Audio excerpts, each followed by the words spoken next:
everybody. I'm keep going on about this. I don't know why. I just can't stop.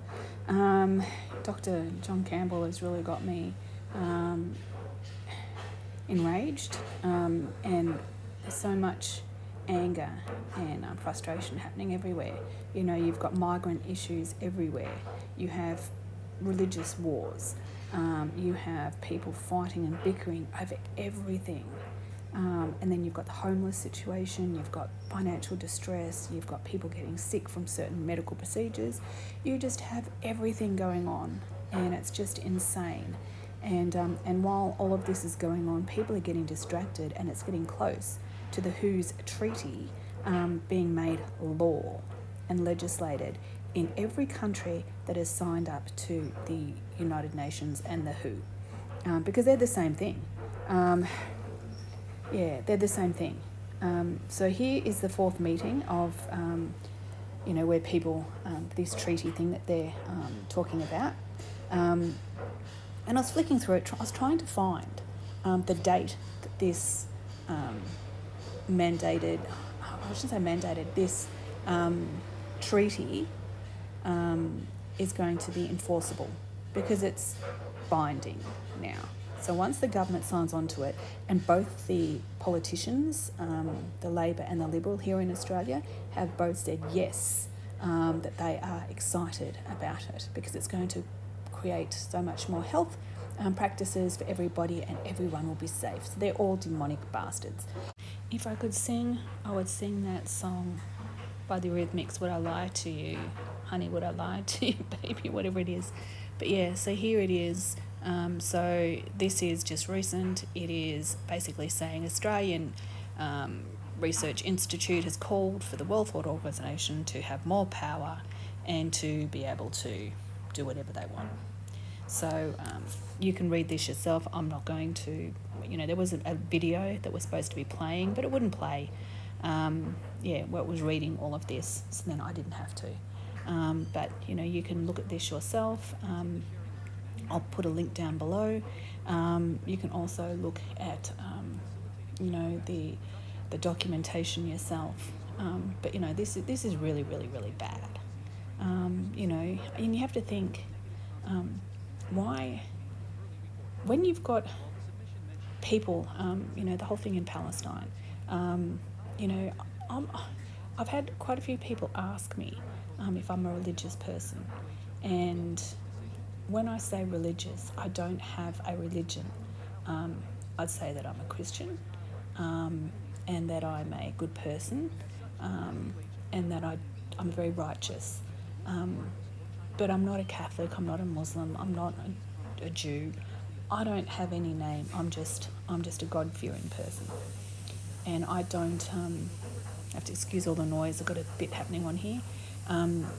So I look at it, when I grew up, having, grandparents that were English, and then having a partner who was Irish, and the fighting. And when I went over to see him in Dublin, I couldn't take my, because I'm a dual citizen, because my father was English, so I have a British passport and an Australian passport, and he was like, don't bring your Irish, don't bring your British passport to Ireland.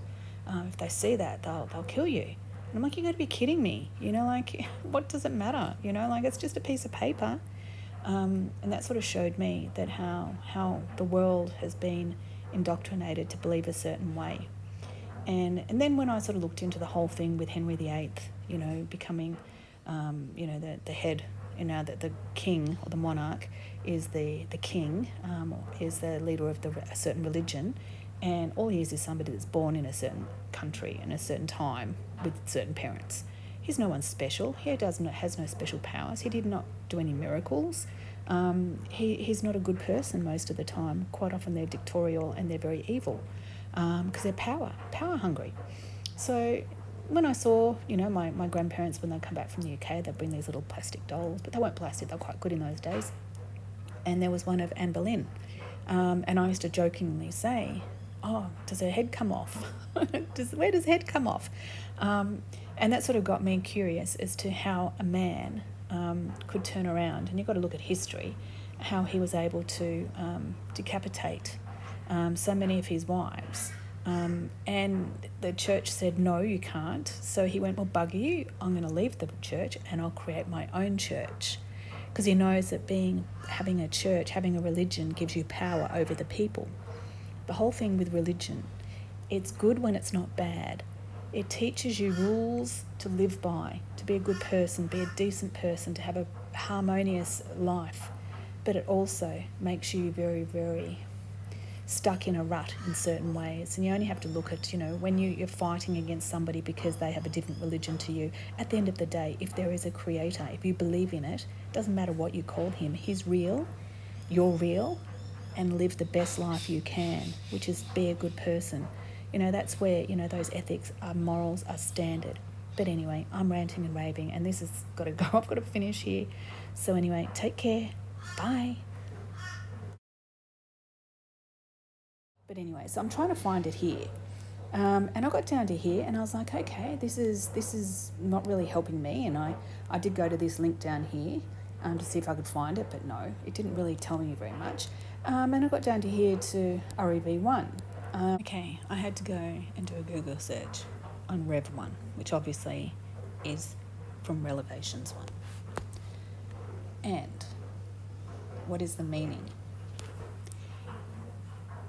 In Revelation 1, John introduces themes that run through the book. Revelations 1 describes a vision of the Lord Jesus Christ, unveiling aspects of the Saviour's power and eternal mission, including the reassuring truth that the Lord labours amongst us with his faithful servants, which seems like a biblical term, method of work, and it reminds me of a biblical term. And it talks about agreed member of zero net to the zero drafting onto the treaty will be guaranteed that 20% of any pandemic preparedness, which is any treatments, so that's masks, testing, you name it, so that way all of the money is shared globally. Okay, so this whole zero draft is basically stating, as it says here, that 10% of the global product should be donated to the other half, would be bought at an accessible price. The draft, which has been set by World Health Watch, was sent to the WHO's 194 member states this week, opening the door to negotiations on how the world should behave in future pandemics. So they're basically saying that out of the 20% that they want you to donate whatever medicines you have for your people. They want you to donate 10% of that, and the other 10% they will buy at a reduced rate. The other thing, they want to make sure that the IP, intellectual property waivers, are in place so that people's productivity is not financially handicapped in any way. How good and kind is that? In drafting group, blah, blah, blah, blah. I got down here and it says, in drafting group with attendance limited to WHO state members, associate members, regional economic integration organisations, and the observers. Now, my great uncle, as you know, he was an observer, which then became navigator in World War II to navigate the plane. And so I saw the observer and I'm thinking, what has this observer got to do with anything? The observer delegations of the Holy See and Palestine. Now, what is the major issue happening right now? The Holy See, and see, it's not S-E-A, it's S-E-E, the Holy See. So it's not the ocean and Palestine. And what have we got happening right now? Israel and Palestine. And that is going to be Scotland. The main dickhead in Scotland has turned out complaining and saying that, mind you, he's a racial sort of type person. He's not black, but he's not white. He's plastic, if you ask me. He's very fake. And he's saying that, everyone in power in Scotland is white. It takes a long time to get the right rules and training and schooling and educational standards, and even to understand the complexity of the laws within that country. If you were to go to Africa, just because you were a dentist in your home country, do you think you're going to be qualified to be a dentist in that country? Possibly not. Especially when you think about, the halal practices with the Muslims. They have certain religious things. So you can't blanket and say one person's qualifications here is a mirror of their qualifications over there. It doesn't work. But anyway, this is just a way to divide. Justice Clark, white. Every High Court judge, white. The Lord Advocate, white. The Solicitor General, white. The Chief Constable, white. Every Deputy Chief Constable, white. Every Assistant Chief Constable, white. The head of the Law Society, white. The head of the Faculty of Advocates, white. So I was like, okay, Holy See in Palestine. And he was saying that they're going to take 1 million. And he's asked for every, I'll see if I can find it, was from Max Eigen. I'll put the link for his BitChute channel down below. But yeah, he posted the video. In the past, people in Scotland and across the UK have opened our hearts and our homes. We've welcomed those from Syria, from Ukraine and many other countries. Conference, we must do so again.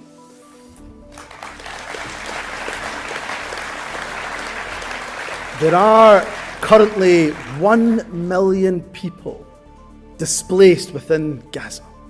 So therefore, I'm calling today on the international community to commit to a worldwide refugee program for the people of Gaza.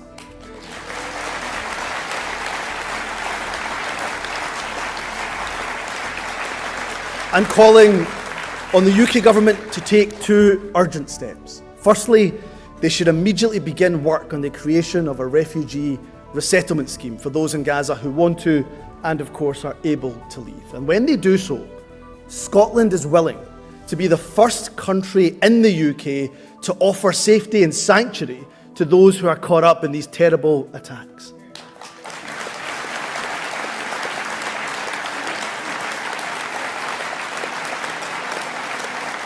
Conference, my brother-in-law is a doctor in Gaza. When we can get through to him on the phone, he tells us of scenes of absolute carnage. Hospitals running out of medical supplies, doctors, nurses, having to make the most difficult decision of all, who to treat and who to let die. That can't be allowed, not in this day and age. So I therefore urge the UK government to support the medical evacuation of injured civilians in Gaza. And let me be clear.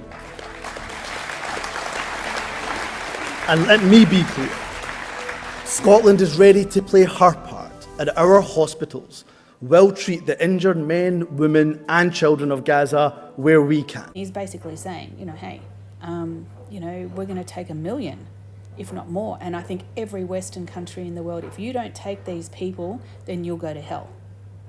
And you're horrible people. And I despise you all, and whatever happens in this world, it's on you. You deserve it. Oh, what a horrible man in Scotland. The Scots used to be so brave, but now he's just a dickhead. But anyway, the Holy See in Palestine. So I went, okay, what's observer of the Holy See here? Holy See at UN. So it's not the WHO now, it's become to the United Nations. See what I mean? They're exactly the same group. Promotes a culture of peace in digital era. And this is from September this year. The Holy See permanent observer to the UN took the stage to address the delegates and attendees. Who is the Holy See representative to the United Nations? Archbishop. So he's a religious guy. Basically, it says here that out of the whole WHO, and this is why they're trying to destroy Palestine, because the Holy See, which is the Vatican City, and it's here. Why Vatican City and Palestine are not members of the United Nations? Did you get that? They're not members. They don't pay. So I'm sure that they're not members of the WHO then, so they won't be able to put all of these rules onto them. So is that why they're going for Palestine because they're not members of the United Nations? The Vatican City does not support its citizens, rather it provides a base for the central administration of the Roman Catholic Church. The Holy See, SEE, was regarded as non-member state in the United Nations. Not really talking about Palestine very much. Does the Vatican support Palestine? Okay, 2015, the Vatican announced the intention to sign its first treaty with the state of Palestine after formally recognising it as a state. So this has been going on. You think of that was 2015. Oh, he did that back in 2013. And what else happened around in between 2013, 2012 and 2014? Isn't that when the whole sort of, sort of like stalemate came to with Ukraine? The Minsk agreement, which then got broken, and that's when things started getting a little bit fractured. Yeah. Does the UN think Palestine is a country? It's adopted a resolution granting that Palestine is a state of non-member observer state in the United Nations. Wow. Does the Holy See recognise Palestine? You've got to remember the Holy See is the church, the Pope, or the bishop under the Pope. Yeah. So, this is why is Palestine a holy land? So I'm just saying that this is Holy See. When is this from? Ooh. Press releases. Let's see what it has to say. There's so much that we can talk about. Look at this. February this year. Go back further. The Holy See and the Ottoman. Anti-trafficking. No, nothing really here that's exciting. But yeah, so can you believe that? Permanent observer of the Holy See to the United Nations. Let's have a look at this symbol here. It's like a key, a lock. I'm not really that much into my Masonic symbols.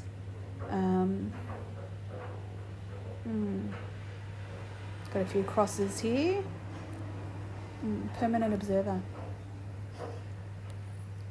What are the events?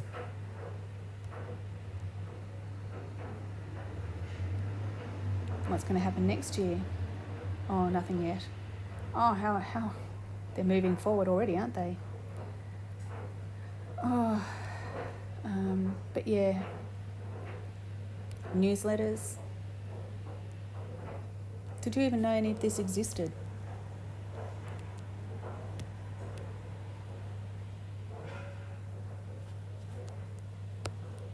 Did you? Did you ever know any of this existed?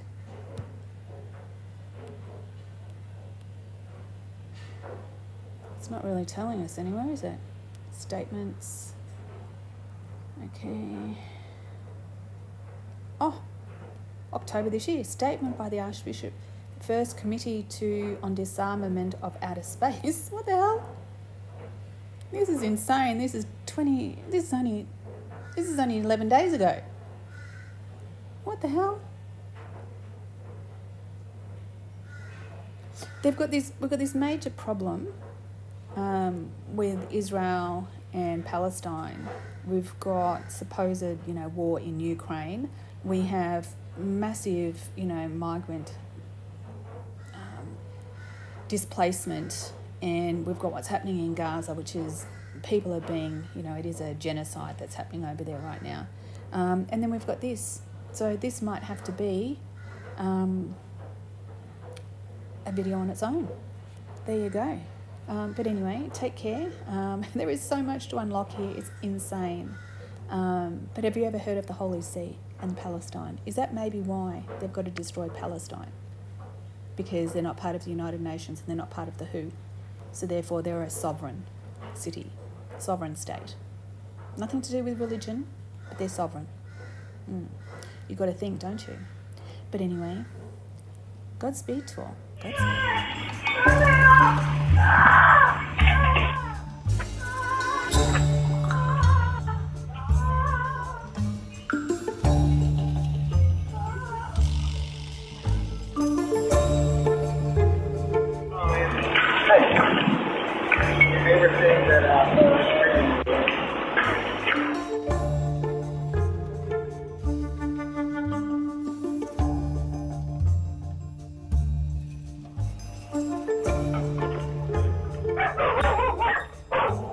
I'll bring out the screamer to you.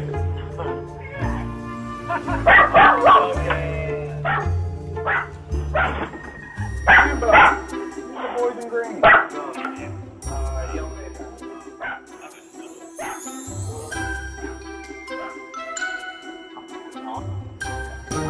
Hello.